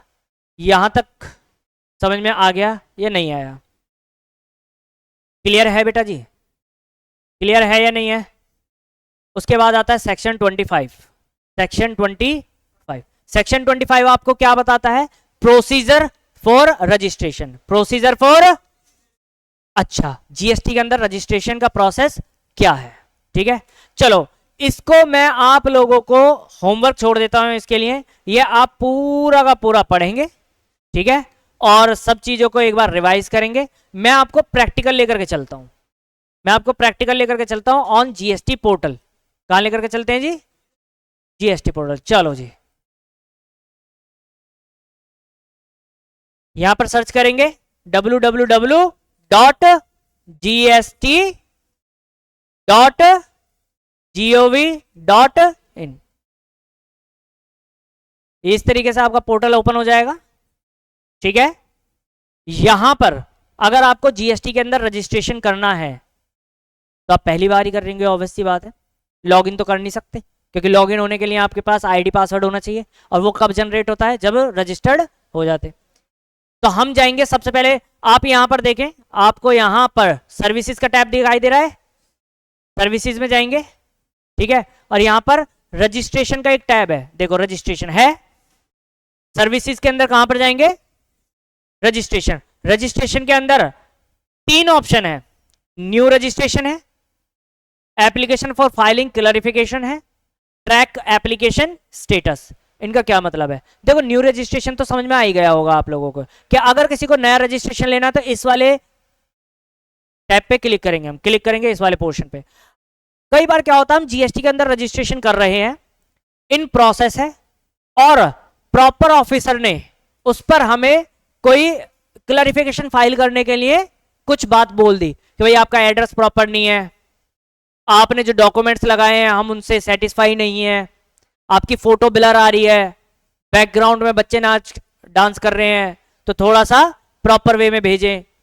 तो जब हमें क्लैरिफिकेशन फाइल करना होता है तो हम कहां जाएंगे? सर्विसेज में, रजिस्ट्रेशन में, और एप्लीकेशन फॉर फाइलिंग क्लैरिफिकेशन में। और अगर आपको अपनी एप्लीकेशन का स्टेटस चेक करना है कि भैया कहां तक पहुंची है फाइल, कोई नोटिस तो नहीं आ गया, कोई क्लैरिफिकेशन तो नहीं आ गया, पेंडिंग तो नहीं है, रिजेक्ट तो नहीं हो गई फाइल, तो वो सब जो है चेक करेंगे कहां से? Track application status. अभी फिलहाल हम कहां जा रहे हैं? New registration. जैसे ही आप न्यू रजिस्ट्रेशन पे क्लिक करेंगे, यहां पर आपके पास 2 ऑप्शन पूछेगा, न्यू रजिस्ट्रेशन और टीआरएन, टेम्पररी रेफरेंस नंबर। अभी हम क्या कर रहे हैं बेटा जी? New registration. क्या कर रहे हैं?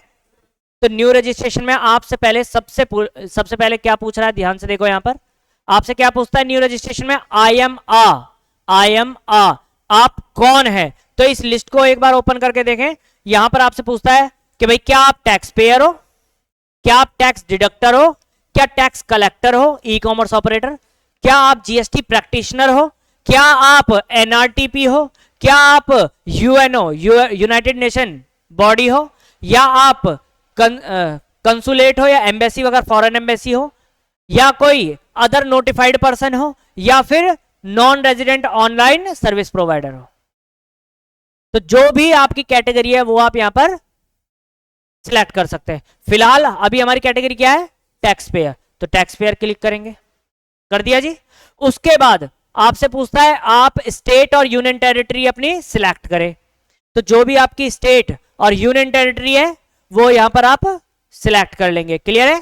तो अभी फिलहाल जैसे मैं सिलेक्ट कर रहा हूं हरियाणा, हो गया, क्लियर है।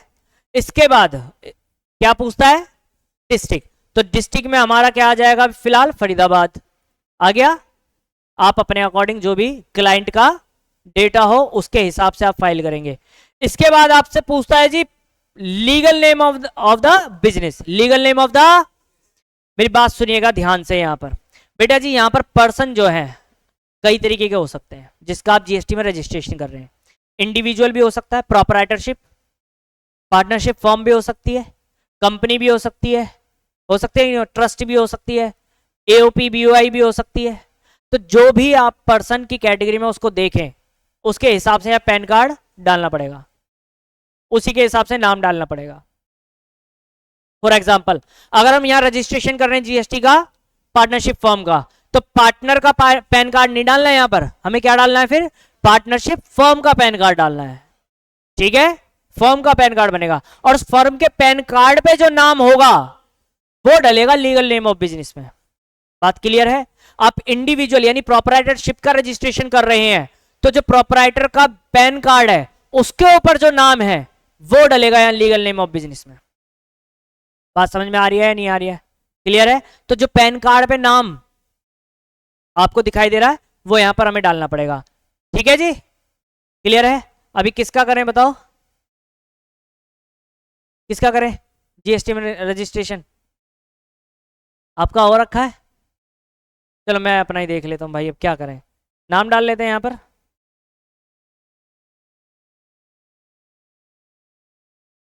पैन कार्ड नंबर डालना पड़ेगा, पैन कार्ड नंबर डालना पड़ेगा। चलो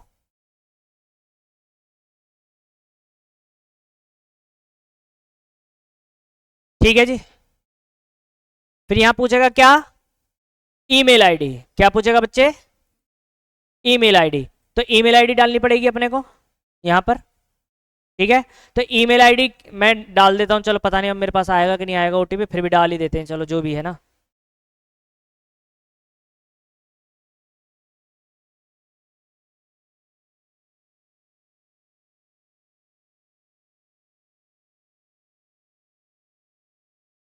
ठीक है, उसके बाद यहां पूछेगा मोबाइल नंबर,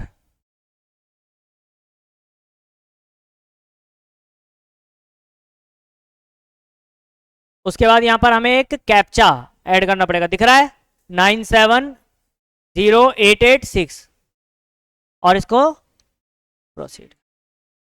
दो ओटीपी आएंगे आपके पास, कितने ओटीपी आएंगे बेटा जी, दो आएंगे, एक मोबाइल पे जाएगा और एक ईमेल पे आएगा।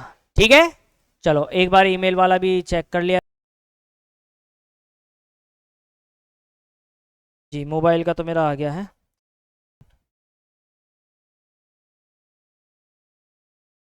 अब एक ओटीपी बेटा, जैसे ही आप यहां पर मोबाइल और ईमेल आईडी जो आपने डाली है वहां पर, उस पर ओटीपी जाएगा अलग अलग, ईमेल पे अलग मोबाइल पे अलग, दोनों का ओटीपी डाल लेंगे और क्या कर देंगे बेटा जी, प्रोसीड। जैसे ही आप प्रोसीड करेंगे फटाफट से देखें यहां पर क्या लिखा हुआ है, you have successfully submitted part A of the registration process, your temporary reference number is, ये क्या जनरेट हो गया, TRN, क्या जनरेट हो गया, TRN, फटाफट से लिख लो TRN, temporary reference number. Proceed किया जाएगा और अब की बार न्यू रजिस्ट्रेशन नहीं करना, टेम्पररी रेफरेंस नंबर से हमें आगे बढ़ना है। तो यहां पर हम TRN नंबर जो आपने रिसीव किया था वो डालेंगे। चलिए बता दीजिए एक बार, 06, उसके बाद क्या पूछता भाई, 616483, प्रोसीड कर देंगे। अब की बार दोबारा से मोबाइल और ईमेल आईडी दोनों पे एक ही ओटीपी आएगा, दोनों पे एक ही ओटीपी आएगा। चलिए जी, yes I have received that.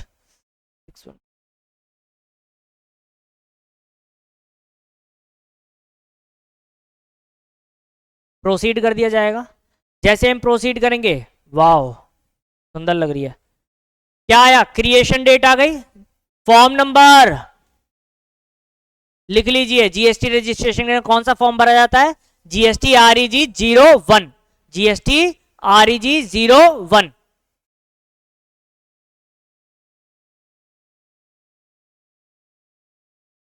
Description दिखाई दे रहा है। Application for new registration, expiry date क्या है भाई? 20 नवंबर 2023। स्टेटस ड्राफ्ट वर्जन है ना, अभी तो हम फाइनल कर ही नहीं पाए। इसके बाद एक्शन पे क्लिक करेंगे। जैसे ही एक्शन पे क्लिक करेंगे तो आपकी फाइल ओपन। यहां पर आप एक बार ध्यान से देखें, एप्लीकेशन टाइप दिखाई दे रही है, न्यू रजिस्ट्रेशन है। Due date to complete 20 November 2023। Last modified आपने कब करी है? वो है आज की डेट है। प्रोफाइल 0% है क्योंकि अभी तक आपने कोई डेटा। यहां पर अलग अलग टैब्स है बेटा, इसको ध्यान से समझिएगा। यहां पर अलग अलग टैब है। बिजनेस की डिटेल, प्रमोटर और पार्टनर की detail, authorise signatory, authorise representative, principal place of business, additional place of business, goods and services किसमें डील करते हैं, स्टेट स्पेसिफिक इंफॉर्मेशन, ज्यूरिडिक्शन वगैरह, आधार ऑथेंटिकेशन, आधार वेरिफिकेशन, और उसके बाद डन। ये सारे के सारे जब ब्लू में कन्वर्ट हो जाएंगे तब आपका रजिस्ट्रेशन हो जाएगा। इसमें आपसे सबसे पहले पूछता है बेटा जी ट्रेड नेम। क्या पूछता है? यहां पर आप अपना बिजनेस का नाम डाल सकते हैं। मतलब क्या है, सुनिएगा ध्यान से। कई लोग क्या होते हैं कि वो उनका नाम जो पैन कार्ड पे है वो तो है ही, वो अपना बिजनेस का एक सेपरेट नाम रखते हैं।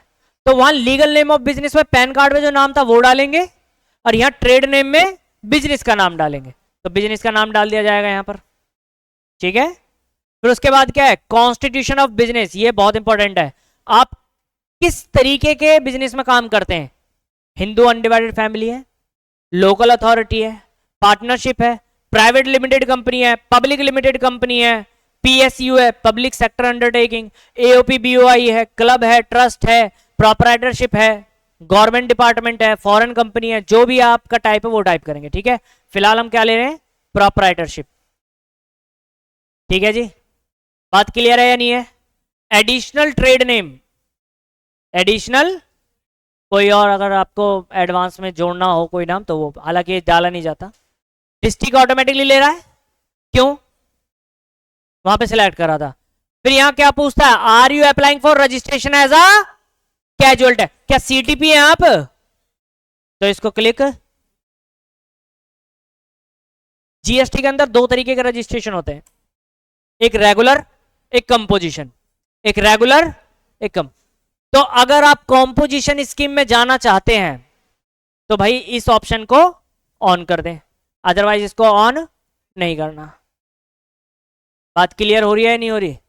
उसके बाद रीजन टू ऑब्टेन रजिस्ट्रेशन, क्यों करना चाहते हैं, तो इस पर एक बार क्लिक करें। यहां पर कह रहा है क्या आपकी थ्रेशोल्ड लिमिट क्रॉस हो गई है? वो है तो डालें। इंटर स्टेट सप्लाई करते हो क्या? टर्नओवर चेक नहीं करना, इंटर स्टेट सप्लाई करते हो क्या? RCM एप्लीकेबल है क्या आपके ऊपर? लायबिलिटी टू पे एज रिसिपिएंट, ट्रांसफर या ससेशन हुआ है क्या? मान लो एक GST रजिस्टर्ड बिजनेस था, ये बिजनेस किसी और ने खरीद लिया, तो क्या वो टर्नओवर चेक करेगा? कंपलसरी है, पहले ले रखा था ना, अब भी लेना पड़ेगा। तो वो केस है। डेथ ऑफ प्रोपराइटर, एक प्रोपराइटर मर गया, दूसरा उसका बेटा अब उसको चलाएगा, तो वो कैंसिल कराना पड़ेगा, दोबारा लेना पड़ेगा। डीमर्जर, अलग अलग हो गए, दो बिजनेस थे, एक बिजनेस था मतलब दो में कन्वर्ट हो गए, तो अब GST नंबर अलग अलग लेना पड़ेगा। Change in constitution of business, पहले आप प्रोपराइटरशिप में काम कर रहे थे, आप पार्टनरशिप फॉर्म में आ गए, तो आपको यहां पर रीजन वो डालना पड़ेगा, ठीक है। ई कॉमर्स ऑपरेटर हो, selling through e commerce portal आप काम कर रहे हो। अगर आपका ऐसा लगता है कि नहीं भैया ना सेक्शन 22 ना सेक्शन 24 एप्लीकेबल होता है हमारे ऊपर, ना हम कोई इनमें डीमर्जर फीमर्जर वाले इनमें है, हम तो अपनी इच्छा से ले रहे हैं, हम अपनी स्वेच्छा से ले रहे हैं, तो फिर आ जाएगा वॉलंटरी बेसिस। क्या आ जाएगा, बात क्लियर है नहीं है? तो यहां पर रीजन टू ऑब्टेन रजिस्ट्रेशन आ जाएगा voluntary basis. Date of commencement of business, business कब से स्टार्ट हुआ है आपका, तो वो डेट डालेंगे आप। क्लियर है? यहां पर हमें डालना है इंडिकेट एग्जिस्टिंग रजिस्ट्रेशन, अगर आपके पास पहले से कोई रजिस्ट्रेशन है, जैसे कि sale tax, entry tax registration, service tax, central excise, ठीक है, या आपके पास कोई वैट का रजिस्ट्रेशन है, कोई भी अगर शॉप एक्ट या एस्टेब्लिशमेंट एक्ट का रजिस्ट्रेशन, कोई भी आपके पास एग्जिस्टिंग रजिस्ट्रेशन है, तो वो आपको यहां पर मेंशन करना है। बात क्लियर है या नहीं है? और नहीं है तो कुछ नहीं डालना, नहीं है तो उसके बाद सेव एंड कंटिन्यू कर दिया जाएगा। कई लोग कहते हैं कि भाई हमें ना फ्यूचर का चाहिए, फ्यूचर का, फ्यूचर से रजिस्ट्रेशन, क्योंकि डेट देखो यहां पर आप आज तक की आ रही है भाई, ठीक है, उसके बाद डिसेबल है सिर्फ आज तक। चलो मैं ये ले लेता हूं, यहां पर देखो document of trade name, document for trade name, जो आपका बिजनेस का नाम है उसका कोई प्रूफ तो दो। तो बैनर की फोटो खींच के डाल सकते हो, विजिटिंग कार्ड की डाल सकते हो, लेटर हेड डाल सकते हो, जिस पर आपका बिजनेस का नाम लिखा हुआ है, वो चीजें, वो डॉक्यूमेंट आपको यहाँ अपलोड करने, पीडीएफ या जेपीईजी फॉर्मेट में। क्लियर हो रहा है नहीं हो रहा? पहले नहीं थे ये सारी चीजें, अभी अपडेट हो रही हैं धीरे धीरे।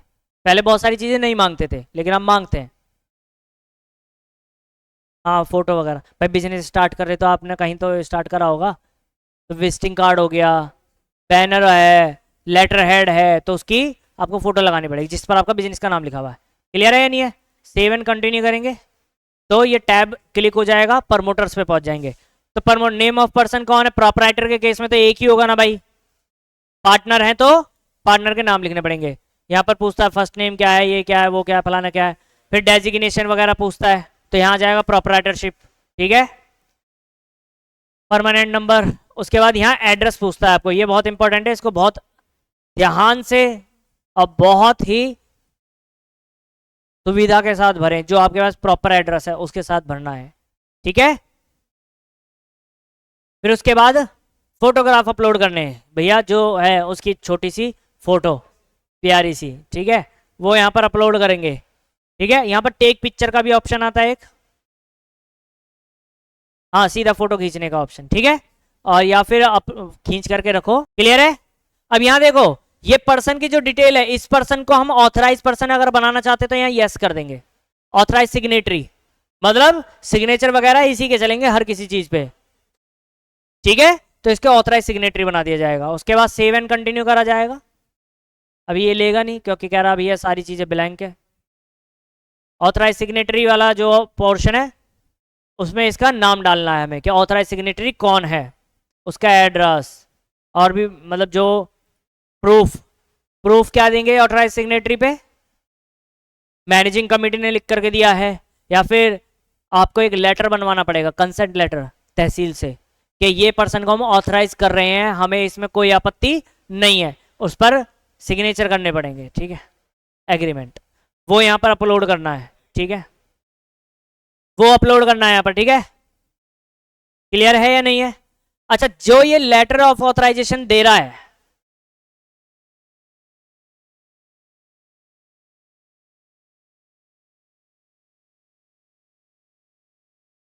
तो अब अगर ये लेटर वगैरह बनाया जा रहा है, तो जिसके द्वारा बनाया जाए, यानी जो परमिशन दे रहा है, उसकी यहां पर फोटो डालनी है। अब पूछने लगे, पहले नहीं पूछते थे, यहां पर उसकी फोटो डालनी है, ठीक है। और उसके बाद सेव एंड एग्रीमेंट का पेपर ही होता था, सेव एंड कंटिन्यू कर दिया जाएगा, ठीक है। ऑथराइज रिप्रेजेंटेटिव, ये अलग पर्सन होता है। ऑथराइज रिप्रेजेंटेटिव और ऑथराइज सिग्नेटरी में फर्क समझिएगा। ऑथराइज सिग्नेटरी का मतलब वो सिग्नेचर वगैरह उसके चलेंगे, ऑथराइज रिप्रेजेंटेटिव मतलब अगर जीएसटी के अंदर केस लग जाए तो इसको रिप्रेजेंट कौन करेगा कोर्ट में, हाँ ये सारे करने पड़े, अगर है कोई तो करेंगे, अदरवाइज नो कर देंगे।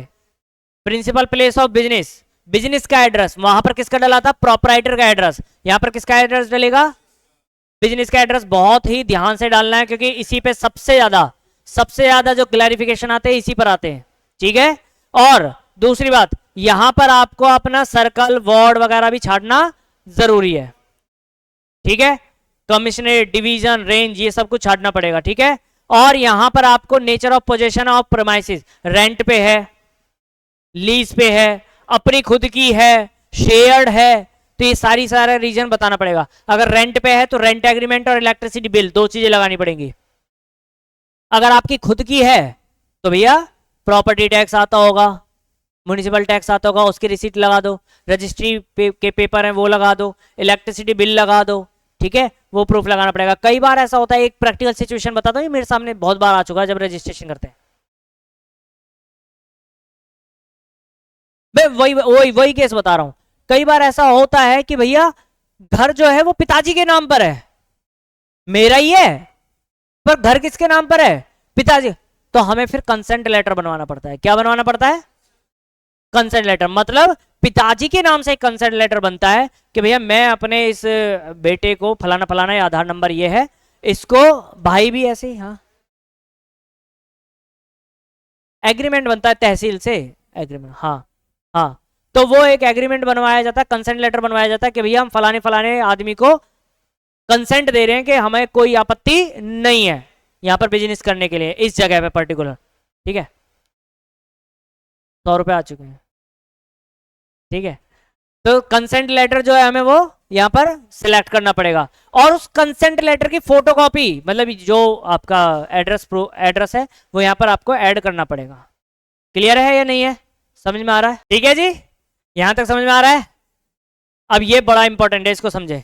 Nature of business activity being carried out at above mentioned premises. इस प्रीमाइसिस पर, जो आपने प्रीमाइसिस अभी मेंशन किया है, उस पर आप क्या काम करोगे। वेयर हाउस है, एक्सपोर्ट इंपोर्ट का काम करोगे, लीजिंग बिजनेस करोगे, गुड्स या सर्विसेज रिसीव करोगे, वेयर हाउस है, डिपोर्ट है, वर्क कॉन्ट्रैक्ट है, ईओयू है, इकोनॉमिक एक्सपोर्ट ओरिएंटेड यूनिट, ठीक। अब भाई पता नहीं, इतना मेरे को भी नहीं आता, ये मैं कभी इस्तेमाल होता ही नहीं इस्तेमाल। फैक्ट्री है, मैन्युफैक्चरिंग है, सप्लायर ऑफ सर्विसेज है, ऑफिस है, रिटेल बिजनेस है, होलसेल बिजनेस है या अदर है, इस पर आपको क्लिक करना पड़ेगा। एडिशनल प्लेस ऑफ बिजनेस अगर आपका कोई है, मतलब कोई ब्रांच वगैरह है, कोई गोडाउन अलग जगह पर है, तो यहाँ पर एडिशनल प्लेस ऑफ बिजनेस को भी क्लिक करना पड़ेगा, उसका भी एड्रेस डालना पड़ेगा। क्लियर, जैसे मैं इसको क्लिक करूंगा ना, तो नेक्स्ट स्टेप में ये मेरे से क्या पूछेगा, उसका एड्रेस, तो वो भी डालना पड़ेगा।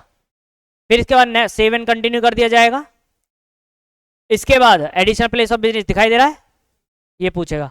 गुड्स एंड सर्विसेज पर आ जाते हैं, तो यहाँ पर गुड्स एंड सर्विसेज की आपको डिटेल देनी है, किस गुड्स में डील करते हो, तो वहां पर आपको यहाँ पर बताना पड़ेगा किस गुड्स में डील करते हो। नहीं, ज्यादा भी हो सकता है, ये कह रहा है टॉप 5 कमोडिटीज, टॉप 5 मतलब जो आपके मेन जो 5 है वो देना है, 5 से ज्यादा भी कर सकते हो, कोई दिक्कत नहीं है, ठीक है। और अगर गुड्स सर्विसेज की करनी है तो सर्विसेज के यहाँ पर नाम देने हैं आपको, जो भी आप सर्विसेज देते हैं, जो भी गुड्स देते हैं, क्योंकि ये जीएसटी रजिस्ट्रेशन सर्टिफिकेट पर मेंशन होकर के आएंगी सारी चीजें। इसके बाद सेव एंड कंटिन्यू कर दिया जाएगा। स्टेट स्पेसिफिक डिटेल्स में आपको प्रोफेशनल टैक्स वगैरह के डालने होते हैं, ये हालांकि नहीं डाली जाती है, अगर है तो डालेंगे, अगर स्टेट लाइसेंस है आपके पास तो।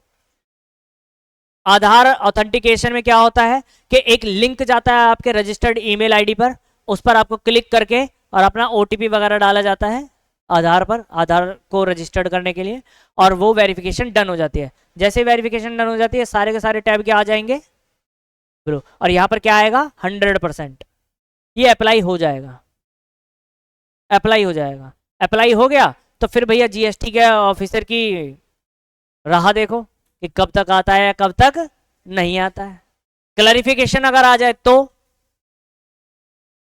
बताया था ना शुरुआत में, अप्लाई फॉर क्लैरिफिकेशन, वो फाइल करना पड़ेगा आपको। क्लियर है या नहीं है, जीएसटी रजिस्ट्रेशन डन, समझ में आया या नहीं आया, क्लियर है।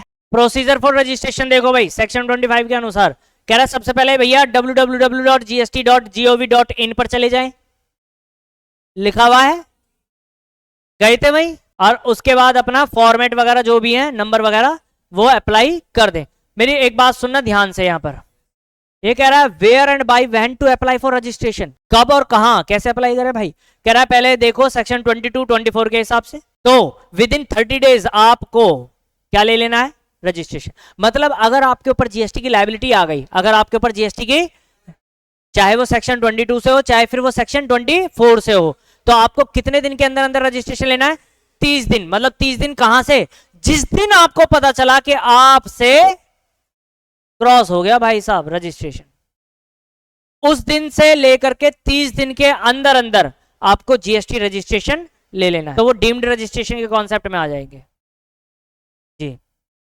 उतने दिन जो आपने सप्लाई करी है वो आपको टैक्स देना पड़ेगा, ठीक है। और सीटीपी और एनआरटीपी के केस में क्या है? At least 5 days prior to commencement of business. CTP NRTP है, बिजनेस स्टार्ट करना चाहते हो सीटीपी एनआरटीपी, तो भैया 5 दिन पहले आ जाओ रजिस्ट्रेशन लेने के लिए। 5 दिन पहले आ जाओ रजिस्ट्रेशन लेने के लिए। क्लियर है या नहीं है? एक रजिस्ट्रेशन एक स्टेट, मतलब जीएसटी जो है स्टेट वाइज रजिस्ट्रेशन मिलता है, ठीक है। एक स्टेट में एक ही रजिस्ट्रेशन। और अगर मान लो ऐसा हो जाएगा मेरा बिजनेस जो है वो हरियाणा में है और मैं एक और ब्रांच ओपन करना चाहता हूं महाराष्ट्र में, तो फिर क्या होगा? तो आपको दूसरा रजिस्ट्रेशन लेना पड़ेगा महाराष्ट्र में जाकर के। जी बिल्कुल लेना पड़ेगा। तो एक कैंसिल करना पड़ेगा और वो दूसरा लेना पड़ेगा। समझ में आ रहा है नहीं आ रहा? चलो अब सुनो मेरी बात। जीएसटी में मेरे पास जब जीएसटी रजिस्ट्रेशन के लिए क्लाइंट आता है तो वो कहता है यार कितने दिन में दे दोगे जीएसटी रजिस्ट्रेशन? जीएसटी नंबर कितने दिन में मिल जाएगा? जीएसटी नंबर कितने? मैं बोलता हूं जीएसटी नंबर तो तुझे मैं आज ही दे दूंगा, कोई दिक्कत नहीं है, लास्ट की एक डिजिट नहीं दे पाऊंगा, बाकी 14 की जीएसटी नंबर जो होता है कितने डिजिट का होता है? 15 में से 14 डिजिट तो मैं तुझे आज और अभी दे दूंगा, लास्ट की एक डिजिट जो है ना वो नहीं दूंगा बस। समझ में आ रहा है? क्यों? चलो इसको भी एक बार देखते हैं। जीएसटी रजिस्ट्रेशन नंबर GSTIN, उसका एक फॉर्मेट होता है। फॉर्मेट होता है कि आपके पास जो स्टार्टिंग की 2 डिजिट होती हैं वो क्या होती है? स्टेट का कोड। तो फॉर एग्जांपल हरियाणा के लिए 06। उसके बाद जो 10 डिजिट होती है वो होती है आपका पैन कार्ड नंबर, जैसे कि BEDPV4987D, ठीक है। इसके बाद ये 2 चीजें हो गई, एक स्टेट का कोड 06, एक पैन कार्ड नंबर 10 डिजिट का। इसके बाद जो 13th डिजिट होती है वो आपको बताती है कि विद इन स्टेट आपके पास इस जीएसटी नंबर पर कितने बिजनेस है। अगर एक बिजनेस है तो 1, 2 बिजनेस है तो 2, 3 बिजनेस है तो 3। तो एक बिजनेस है तो भैया यहां पर लिखा आएगा 1। उसके बाद 14 डिजिट ऑटोमेटिकली क्या आएगी? Z, ठीक है, डिफॉल्ट। और इसके बाद जो 15 डिजिट होगी यार वो ही नहीं पता बस हमें, नहीं तो बाकी तो हम तेरे को सारा दे देंगे। समझ में आया कि नहीं? पैन कार्ड नंबर उसका पता है कि नहीं पता? कौन से स्टेट का है ये भी पता है, कितने बिजनेस है ये भी पता है, जेड पता ही है, 15वीं नहीं पता। ये कौन देता है? डिपार्टमेंट। चेक कोड बोलते हैं इसको। क्लियर है या नहीं है? ये अल्फा न्यूमेरिक दोनों, मतलब अल्फाबेट भी हो सकती है और न्यूमेरिक वैल्यू भी हो सकती है। क्लियर है या नहीं है? क्लियर है? चलो अब बेटा जी हमें ये छांटना है कि ये जो जीएसटी नंबर है ये पार्टनरशिप फर्म का है, कंपनी का है, ट्रस्ट का है, एचयूएफ का है, इंडिविजुअल का, किसका है ये जीएसटी नंबर? सिर्फ मैंने आपको जीएसटी नंबर दिया, सिर्फ मैंने आपको, और उससे हमें क्या पता लगाना है कि ये किसका है? फर्म का है, पार्टनरशिप फर्म का है, इंडिविजुअल किसका? तो बेटा जी जो पैन कार्ड होता है ना, पैन कार्ड नंबर की जो 4th डिजिट होती है वो आपको बताती है आपके स्टेटस के बारे में। तो पैन कार्ड आपका बी से चालू है तो 4th डिजिट ये हो गई। ये अगर पी आ रहा है तो क्या है? ये इंडिविजुअल का पैन कार्ड है। तो जीएसटी नंबर किसका है? इंडिविजुअल का। अगर ये एफ आ रहा होता तो फर्म का पैन कार्ड होता और फर्म का ही जीएसटी नंबर। सी आ रहा होता तो कंपनी का। बात क्लियर है या नहीं है? समझ में आ रहा है? एल आ रहा होता तो लोकल अथॉरिटी। समझ में आ रहा है? एच आ रहा तो Hindu undivided family. Very good. Clear है या नहीं है? हमें यह जानना है कौन से स्टेट का है रजिस्टर्ड, तो यहां से पता चलेगा। 06 हरियाणा, 07 दिल्ली, क्लियर है? 09 यूपी उत्तर प्रदेश, क्लियर है? तो हर एक स्टेट को क्या दिए गए हैं? एक अलग कोड दिए गए, तो वहां से पता लग जाएगा कहां का रजिस्टर्ड पर्सन है। इसके बाद इसके कितने बिजनेस है एक स्टेट में, तो भैया ये पता चलेगा हमें यहां से। तो कितने बिजनेस है? 1, और 2 होते तो 2 आ जाती है डिजिट। क्लियर है? एक जीएसटी नंबर पे विद इन स्टेट कितने आप बिजनेस कर सकते हैं अलग अलग? 35। कैसे?